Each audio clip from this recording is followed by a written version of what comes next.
జై శ్రీమన్నారాయణ. నేను మీ icon astrologer Gattupalli Suresh Babu. అయితే మన ఛానల్ ఏదైతే ఉందో ఈ ఛానల్ చూస్తున్నటువంటి ప్రతి ప్రేక్షకులు కూడా జై శ్రీమన్నారాయణ. అలానే ఈ ఛానల్లో కొత్తగా మొదలు పెట్టడం అనేది ఒకటి జరుగుతూ ఉంది. అయితే బ్రాడ్కాస్ట్ కూడా ఈ ఛానల్లో మొదలు పెడుతున్నారు.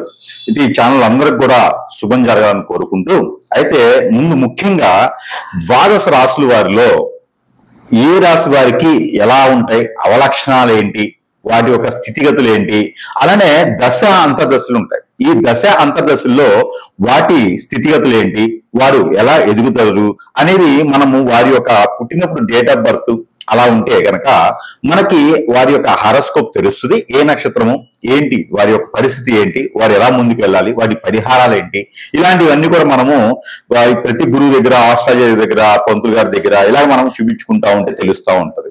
అయితే ఇంకోటి కూడా ఉంటుంది, నామ నక్షత్రం. అంటే డేట్ ఆఫ్ బర్త్ లేని వారికి కూడా నామ నక్షత్రం వారికి ఉన్నటువంటి పేరుని బట్టి చెప్పే విధానాలు కూడా లేకపోలేదు, అలా ఉన్నాయి. అయితే ఏది అయినా, ఏ రూట్ అయినా సరే మనిషికి, ఒక వ్యక్తికి మంచి జరిగేయడానికి చేసేటువంటి ప్రయత్నం మాత్రమే ఇవన్నీ. అయితే దాంట్లో నవగ్రహాలు ఉంటాయి. నవగ్రహాలు అనగానే 9, ఛాయాగ్రహాలు 2. ఛాయాగ్రహాలు మనం తీసుకోం కాబట్టి రాహువు, కేతువు, కుజుడు, ఇలాగా సూర్యుడు, చంద్రుడు, బుధుడు, గురువు, ఇలాగా నవగ్రహాలు 9. ఈ నవగ్రహాలన్నీ కూడా మనకి సానుకూలంగా ఉండాలి.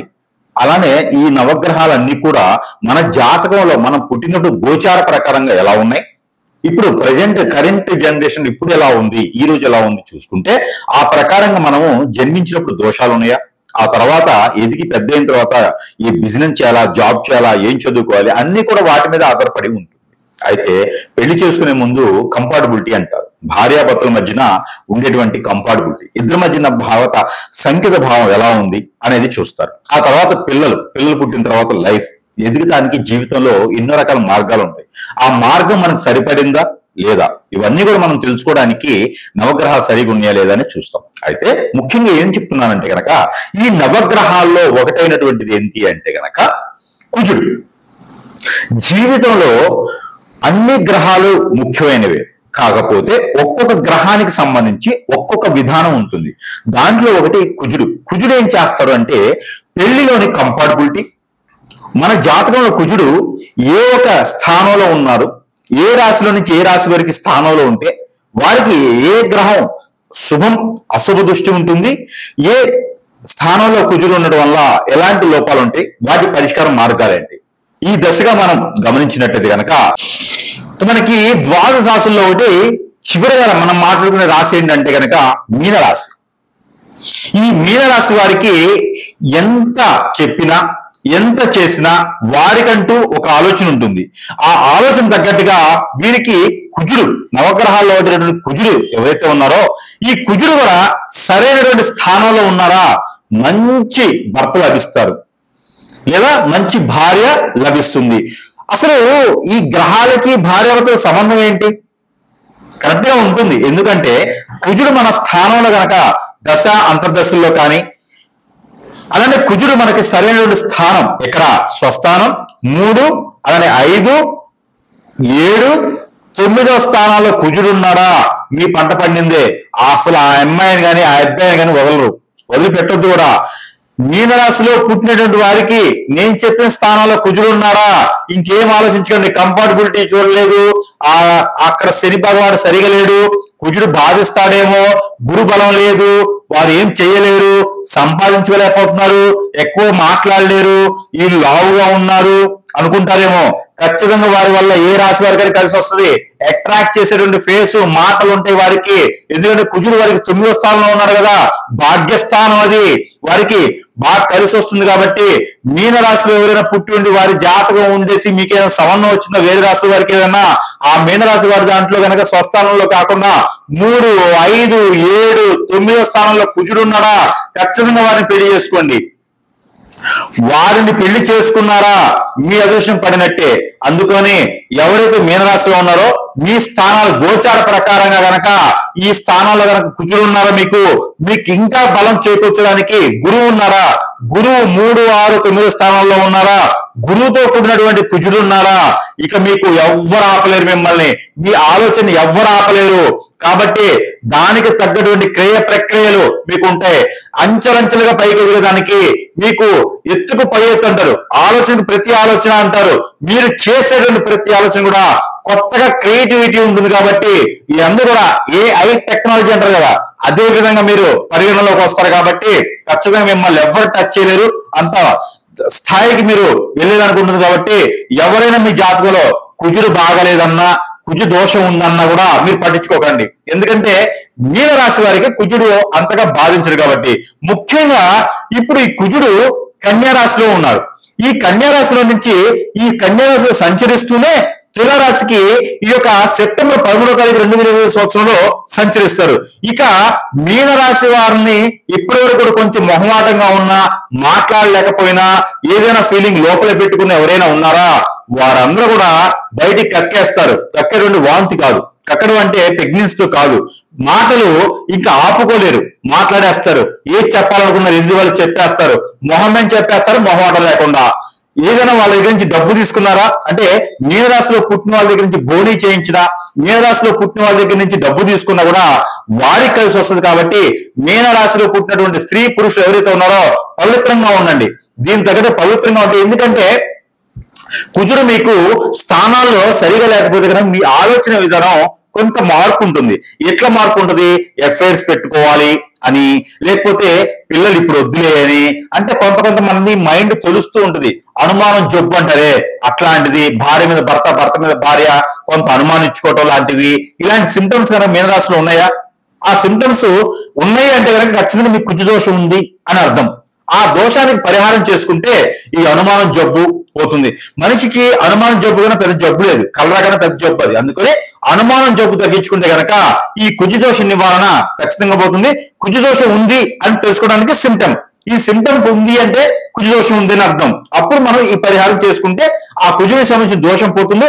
అలానే ఈ 2020 సంవత్సరం ఈ యొక్క సెప్టెంబర్ 13వ తారీఖు కుజుడు మారుతున్నాడు. కాబట్టి ఈ రకమైన పరిహారం చేసుకున్నట్టయితే కనుక ఖచ్చితంగా మీకు ఆ కుజునికి సంబంధించిన దోషాలను కూడా పట్టాపంచలేకపోతాయి. కాబట్టి ఈ రకమైనటువంటి పరిహారం మీరు చేసుకొని అదృష్టవంతుల వాసనగా కోరుకుంటూ ఉన్నాను. అయితే ఈ రాశి వారు ఎవరైతే ఉన్నారో, ఈ రాశి వారు కనుక ఈ చిన్న పరిహారం చేసుకున్నట్టయితే కుజునికి సంబంధించిన దోషాలన్నీ కూడా ఖచ్చితంగా పటాపంచలేసి వారి జీవితం అంతా కూడా సుసంపన్నంగా, సుశోభనంగా, బహువిధంగా ఉండేలాగా ఉంటుంది. కాబట్టి మీరు అందరూ కూడా ఈ చిన్న పరిహారాలు పాటించేసి అదృష్టవంతులు అవ్వచ్చు. ఆ పరిహార నిమిత్తం ఏంటంటే కనుక, పరిహారాల కన్నా ముందు ఒక చిన్న విషయం ఈ గురువు గారు చెప్తున్నారు. ఏమిటి అంటే, నేను మీ అందరి కోసం కూడా ఒకటి తీసుకురావడం జరుగుతూ ఉంది. అది ఏమిటి, నాగమణి. ఈ నాగమణి అనేది ప్రతి ఒక్కరు కూడా నేను ఉచితంగా మీ చెంతకి చేర్చడం అనేది జరుగుతుంది. ఎందుకు అంటే, ఈ నాగమణి ఎవరింట్లో అయితే గనక ఇది సాలగ్రామం లాగా పూజ చేసుకోవచ్చు. ఇంట్లో పూజా మందిరంలో పెట్టేసి పూజ చేసుకోవచ్చు. ఈ సాలగ్రామంలో పూజ చేసినటువంటి నాగమణి ఏదైతే ఉందో, ఈ నాగమణి అనేది గనక మీ ఇంట్లో ఉందా, మీకు అదృష్టం తొలతూగుతున్నట్టే, ధనధాన్యాలు వర్షం కురిసినట్టే, మీ ఇంట్లో నెగిటివిటీ అంతా పోయినట్టే. మీకు కాలసర్పదోషం, నాగదోషం, కుజదోషం, సర్పదోషాలు ఇంకేమైనా ఉన్నా, మీకు పూర్వీక శాపం, పూర్వీక దోషం, అలానే శుక్ర దోషాలు అంటే ఏమైనా ఉన్నా, పెళ్లిళ్ళు కాకపోయినా, నిద్ర పట్టకపోయినా, ఆందోళన, బ్లాక్ మ్యాజిక్, హిప్నాటిజం, చేతబడి, ఇలాంటి బాగలముఖి, భానుమతి విద్య లాంటివి జరిగినాయా, మీ అందరికీ కూడా శాశ్వత పరిష్కారం కాకపోయినా ఉపశమనం అయితే మాత్రం ఖచ్చితంగా ఈ నాగమణి అనేది ఇస్తుంది. బాలరిష్ట రోగాలున్నా, దిష్టి దోషాలున్నా కూడా ఈ నాగమణి దిష్టి తీసుకొని కాల్చుకోవచ్చు. అది ఒక ప్రక్రియ. లేదు ఇంట్లో పూజా మందిరంలో పెట్టేసి ప్రతినిత్యం కూడా దీప ద్వైప నైవేద్యం పెట్టినట్టయితే కనుక మీకు ఆ దోషాలను కూడా పట్టాపంచలేకపోతుంది. కాబట్టి ఇది ఒక చిన్న పరిహారం. నా వంతుగా నేను అందరికీ కూడా ఉచితంగా ఇవ్వడం అనేది జరుగుతూ ఉంది. ఇకపోతే ఈ నాగమణితో పాటు ప్రతి రాశి వారు కూడా చేసుకోవాలి అనుకున్నటువంటి పరిహారాలు కొన్ని ఉన్నాయి. ఆ పరిహార నిమిత్తం కూడా మీరు చేసుకున్నట్టయితే కనుక ఈ యొక్క దోషాలను కూడా పటాపంచలేకపోతాయి. దాంతో పాటు ఈ యొక్క కుజ దోషం ఉన్న వారు ఏం చేయాలంటే కనుక, ముందుగా దానం. ఆ దానం ఏంటి, కందులు 1 కిలో, అలానే గోధుమలు 1 కిలో, ఉలవలు 1 కిలో, ఇవి తీసుకోవాలి. ఇవి తీసుకొని రాగి పాత్ర, చెమ్ము, గ్లాసు, తీగ, ఏదైనా రూపు, ఏదైనా ఒకటి చేతిలో తీసుకోవాలి. ఇవన్నీ కలిపితో పాటు దానిమ్మ పళ్ళు ఉంటాయి, ఈ దానిమ్మ పళ్ళు కూడా ఒక 6 తీసుకోవాలి. అలానే మనకి సీజన్ వైజ్ గా వచ్చేటువంటి రేగి పళ్ళు, లేదా రేగి ఆకు, లేదా రేగి కొమ్మ, ఇవి కూడా తీసుకోవచ్చు. ఇవన్నీ కూడా బ్రాహ్మణోత్తమునికి దానం ఇవ్వాలి. మీ సమీపంలో ఎవ్వరు తీసుకోవట్లేదా? ఇవన్నీ తీసుకెళ్లి నవగ్రహాల్లో ఒక గ్రహమైనటువంటి కుజుడు ఉంటాడు, ఆ కుజుని మీద నమస్కారం చేసుకుని, నాయన నాకేం తెలియదు, నా కుజుడు అంతా బాధిస్తున్నాడు, కాపాడండి అని చెప్పేసి ఆ స్వామి వారి మీద అభిషేకం చేసుకోండి. ఏదైనా మంగళ బుధవారాలు ఉదయం సమయంలో చేసుకుంటే ఆ కుజుని చుట్టూ కాకుండా నవగ్రహాల చుట్టూ 11 ప్రదక్షిణాలు చేయండి. ఓం నమో కుజ ఈశ్వరాయ నమః అనే మంత్రాన్ని జపనం చేసుకుంటూ ప్రదక్షిణం చేయండి. ఈ ఏవైతే మీరు తీసుకెళ్ళిన ధాన్యం ఉందో అది అక్కడ వదిలేసేయండి, అంటే స్వామివారి మీద పోయండి. మరొక రెమెడీ, మీరు ప్రతినిత్యము కూడా నవధాన్యాలు అని దొరుకుతాయి మనకి పచారీ షాపుల్లో, పూజ సామాగ్రి షాపుల్లో నవధాన్యాలు అంటే ఇస్తారు. మనం ఇల్లు కట్టుకునేప్పుడు శంకుస్థాపన చేసేప్పుడు కూడా నవధాన్యాలు వేస్తాం. ఆ నవధాన్యాలు తీసుకొచ్చుకొని ప్రతినిత్యము కూడా నాకున్నటువంటి గ్రహరీత్యా దోషాలన్నిటితో పాటు కుజ దోషం కూడా తొలగిపోవాలి అని అనుకుంటే కనుక, నాకు కుజ దోషం సింటమ్స్ ఉన్నాయి అనుకునే వారు నవధాన్యాలు 1 టీ స్పూన్ అంత తీసుకొని చేతిలో పెట్టుకొని క్లాక్ వైజ్ గా దిష్టి తీసుకొని అవన్నీ కూడా పారేటువంటి నీటిలో కానీ పొదలుగా ఉన్న చెట్లలో కానీ వేయాలి. ఇదొకటి. వీటితో పాటు తెల్ల ఆవాలు కూడా తీసుకోవచ్చు. గసగసాలు అని దొరుకుతాయి మనకి, ఆ గసగసాలు ఈ 2 కలిపి కూడా మనం దిష్టి తీసుకొని పడేయచ్చు. మరొక రెమెడీ, అలానే ఈ కుజ దోషం బాధిస్తుందన్న వారు, ఏ పనులు ముందుకెళ్ళట్లేదన్న వాడు ఈ యొక్క పరిహారం చేసుకోవచ్చు. ఏమిటది అంటే, మిరియాలు అంటే పెప్పర్ అంటారు, బ్లాక్ పెప్పర్ సీడ్, ఇవన్నీ కూడా మనం తీసుకొని ఏదైనా మంగళవారం రోజున ఆ నవగ్రహాల వద్ద ఉంచి, లేదా హనుమాన్ మందిరంలో కానీ, లేదంటే కార్తికేయ దగ్గర కానీ, సుబ్రహ్మణ్య స్వామి దగ్గర కానీ అవి ఉంచేసి అవి తీసుకొచ్చుకొని ఇంట్లో పెట్టుకొని అవన్నీ కూడా మనము ప్రతినిత్యము ఉదయాన్నే పరగడుపున ఒక 2 మిరియాలు తిన్నట్టయితే కనుక మీకు కుజునికి సంబంధించిన దోషం అనేది కూడా కొంతమేర తగ్గుతుంది. ఇవన్నీ కూడా మన కోసమే పరిహారాలు. వీటిలో ఏ పరిహారం మీరు పాటించినా కూడా మీకు ఆ అదృష్టం అనేది ఉంటుంది.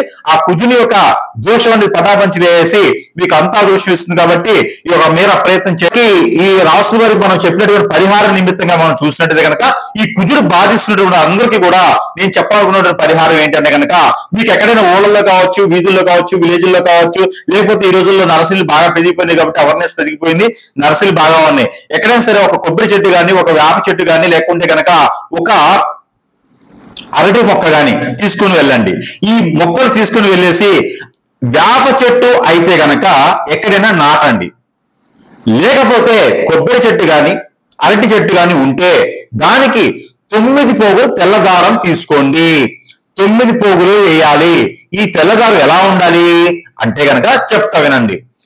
మన హైట్ ఎంత ఉంటామో, నేను 5'5", అలానే అందరూ అలా ఉండాలని లేదుగా, ఎవరి హైట్ తగ్గట్టు వారు ఉంటారు.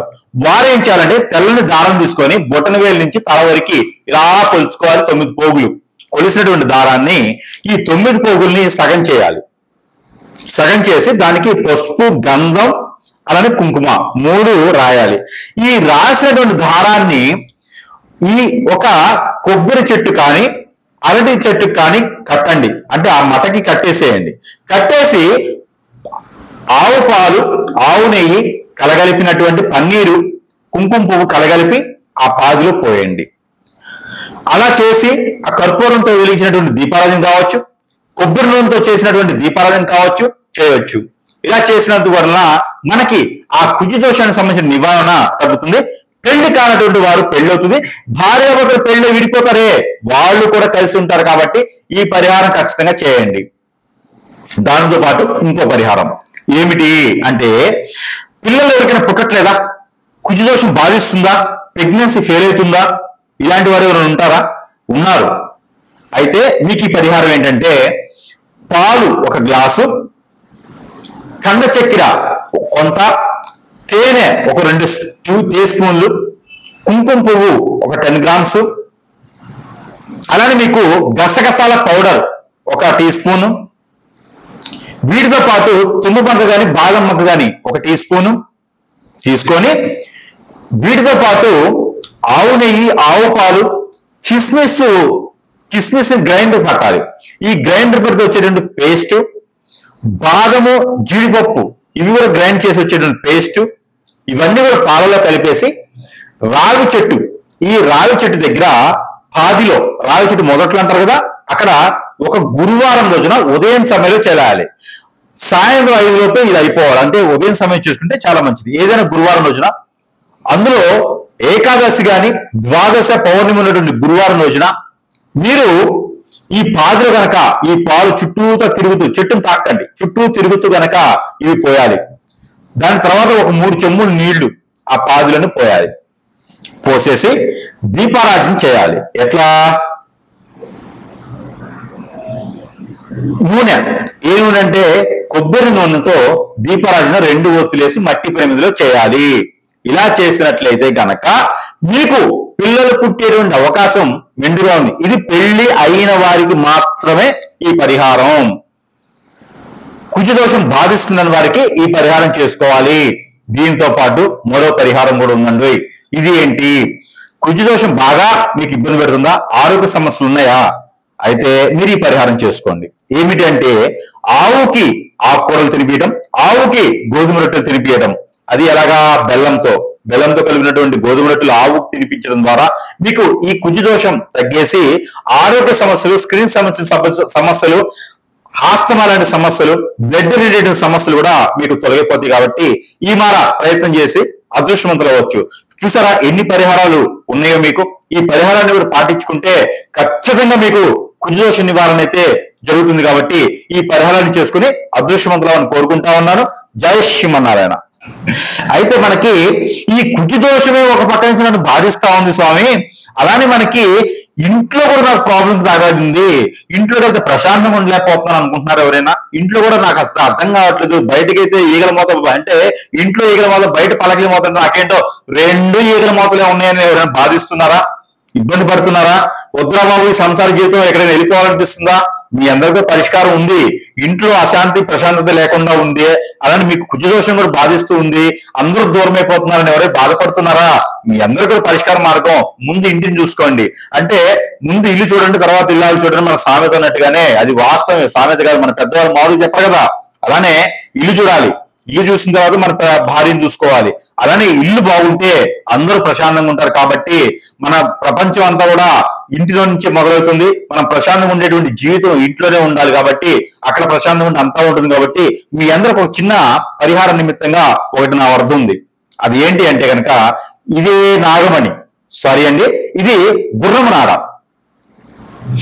ఈ గుర్రపు నార అంటారు. ఇది అందరికి తెలిసిందే, గుర్రము నార. ఇది గుర్రానికి కాలికి పెడతారు. ఇలాగా 6 హోల్స్ ఉంటాయి, దానికి కొడతారు, మన మేకులతో కొడతారు కాలికి. లేకపోతే గుర్రము పరిగెత్తలేదు, అది వెళ్ళలేదు అనమాట. ఇలాంటి నాణాలు గుర్రానికి పెడతారు, చెప్పుల్లాగా మనం వేసుకుంటాం కదా, అలా కాలికి పెడతారు. ఈ కాలికి పెట్టి వాడినటువంటి నార అంటే ఎన్నో చెడు దోషాలని నివారించినటువంటి నార ఇది. ఈ నాడాన్ని గనక మనము ఇంటికి పెట్టితే, సింహద్వారం లోపల వైపున బయట వైపున ఈ నాడాన్ని కనుక ఇట్లా యూ షేప్ లో గనక పెట్టి ఉంటే గనక మనకి ఎలాంటి చెడు దోషం, కాలసర్ప దోషం, నాగదోషమే కాదు, నవగ్రహాలు ఎలాంటి దోషం కూడా మన ఇంట్లో గడప దాటదు. అలానే మన ఇంటికి ఎవరైనా చెడు ప్రయోగం చేసిన శత్రు బాధ ఈ రోజుల్లో ఎవరు ఎలా ఉంటున్నారో చెప్పలేకపోతున్నాం. అలాంటిది ఏదైనా మనకు తెలియకుండా తెలిసి ఏదైనా మనల్ని ఇబ్బంది పెట్టాలని, చెడు ప్రభావం ఏదైనా ఎవరైనా చేయించాలనుకున్నా కూడా, ఎందుకంటే చేసేటువంటి స్వాములు ఈ మధ్యన ఎక్కువైపోయినారు. అయితే ఊరికనే డబ్బులకి చేసేస్తూ ఉంటారు కదా, ఏదో మంత్రం నేర్చుకొని, అలా వల్ల మనకి ఇబ్బంది కలుగుతూ ఉంటది. అవన్నీ కూడా మన గడప దొక్కకుండా ఉండాలంటే కనుక ఈ గుర్రం నారా నేనేం చేస్తా, ఇలా ఇవ్వను, దీనికి ఒక బంధన ఏర్పాటు చేసి దారంతో ఆ బంధనతో పాటు మంత్రోచ్చారణ చదివేసి ఆ ఇంటికి ఎలా అయితే సుఖంగా ఉండాలని చూస్తామో అదే సుఖంగా ఉండేసరికి గుర్రపు నార అనేది మేము ప్రేమ కట్టించి బంధన చేసి ఇవ్వడం అనేది జరుగుతూ ఉంది. ఇది కూడా మీకు వద్దకే, అంటే మీ చెంతకే సరసమైనటువంటి ధరల్లోనే మనం అందుబాటులో ఉంచాం. కాబట్టి ఎవరికైనా అవసరం ఉంది, ఇంట్లో ప్రశాంతత లేదనుకుంటే కనుక ఇది కూడా మీ చెంతకి మేము చేరుస్తాం. కాబట్టి ఎవరైనా కావాలనుకున్న వారు మమ్మల్ని సంప్రదించవచ్చు. అలానే గుర్రపు నార పెట్టుకోవడం వల్ల అందరికీ అదృష్టం ఇంట్లో బాగుంటుంది, పిల్లలు జల్లలు పెద్దలు అలానే అన్ని కూడా మీకు సుఖంగా ఉండేందుకు అవకాశం ఉంటుంది కాబట్టి ఈ మేర ఎవరికైనా కావాలనుకున్న వారు సంప్రదించవచ్చు. జై శ్రీమన్నారాయణ.